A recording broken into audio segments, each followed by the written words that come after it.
একটুখানি জায়গা পেয়েছেন, তাতেই বিশাল বড় ছক্কা গিয়ে পড়েছে গ্যালারিতে।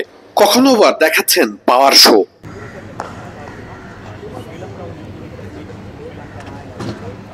একটুখানি বাজে বল দিলে যেন কোনো ছাড় নয়। উইকেটের এক প্রান্তে ইমন শো তো অপর প্রান্তে তামিম শো। প্রেমাদাসার রাতের অনুশীলনে এভাবেই ঝলক দেখিয়েছেন দুই ওপেনার তামিম আর ইমন।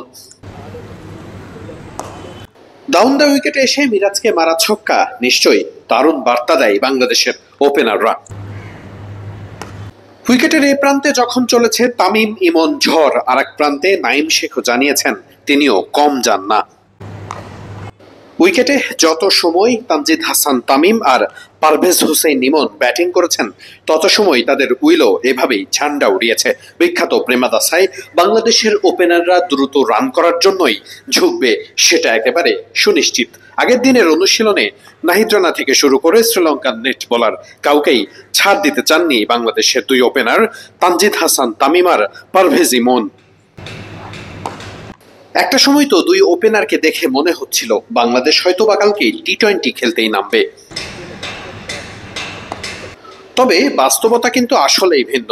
বর্তমানে ওয়ানডে ফরম্যাটেও ওপেনাররা যেভাবে আক্রমণাত্মক ক্রিকেট খেলে, সে জায়গাটাতে কিছুটা হলেও পিছিয়ে ছিল বাংলাদেশ।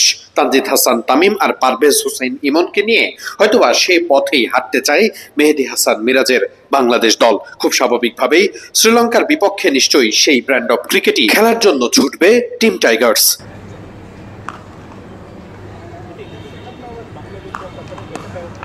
যত সময় দুই ওপেনার ব্যাট করেছেন, তাদের আক্রমণাত্মক এই ব্যাটিংটাই নিশ্চিত করে বাংলাদেশের পালে দারুণ ইতিবাচক হাওয়া দিবে। দুই ওপেনার যদি শুরুটা এভাবে করতে পারেন, তাহলে স্কোরবোর্ডে বাংলাদেশের পক্ষে যোগ হবে বড় রান। আর তাতে করে বাংলাদেশের যে বোলিং লাইন আপ সহজেই প্রতিপক্ষকে দুমড়ে মুচড়ে দিতে পারবে। ওয়ানডে ফরম্যাটে বাংলাদেশ দলের পুরনো রাজত্ব ফিরিয়ে আনতে বাংলাদেশের এই ইতিবাচক মনোভাব নিশ্চিত করেই ম্যাচের আগের দিন দারুণ বার্তা দেয়।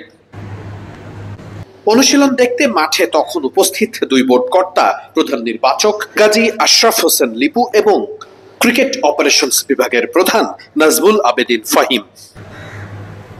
লিটন দাস যেহেতু মেহেদী হাসান মিরাজের সঙ্গে মিডল অর্ডারে ব্যাট করবেন, তাই খুব স্বাভাবিকভাবেই ওপেনার নিয়ে জায়গাটা লড়াই তিনজনের মধ্যে। তানজিদ হাসান তামিম ইমনের পরে সে জায়গাটাতে ভালোভাবেই আছেন নাইম শেখ। অন্তত আজকের অনুশীলনে তিনিও যেভাবে আক্রমণাত্মক ব্যাটিং করেছেন, তাতে করে কিন্তু বার্তা পরিষ্কার, সুযোগ যারা পাচ্ছেন তারা ভালো করতে না পারলে রিপ্লেস করার জন্য প্রস্তুত আছে বাংলাদেশ দল।